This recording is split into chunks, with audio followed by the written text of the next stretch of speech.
Version లేదు, model లేదు, రాహుకాలం లేదు. మంచి ముహూర్తంలో వచ్చారు. 1441 1441. Your key please.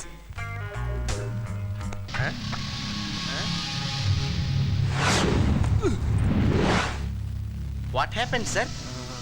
నా కీ మిస్ అయింది. నేను ముందే అనుకున్నాను. ఈరోజు తిథి మంచిది కాదు, బ్యాడ్ టైం. ఎవరికి వారి దగ్గరే ఉండాలి.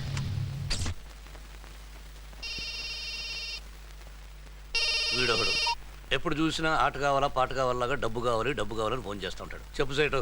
ఏం చెప్పమంటావయ్యా? నువ్వు నిజంగా చెప్పు, ఎక్కడున్నావు? హ్యాబిట్స్ లో ఉన్నాను. నేను ఇప్పుడే కదా అక్కడి నుంచి ఇక్కడికి వస్తున్నాను. నేను ఇప్పుడే ఇక్కడికి వచ్చాను. ఒక చోట స్థిరంగా ఉండవా? స్థిరంగా ఉండడానికి ఇదేమైనా టెలిఫోన్ బూతా సేటు? సెటైర్లు ఎందుకు లేవయ్యా? నీ లెక్కనంతా చూశాను, 30,400 అయింది. అంతేనా? ఇచ్చేది చచ్చేది లేదు కానీ అంతేనా అంటావేంటి? ఇదిగో రేపు సాయంత్రం లోపు నా డబ్బు నాకు కట్టపోయావంటే నేను వచ్చి నా టాక్సీ తీసుకెళ్ళిపోతా.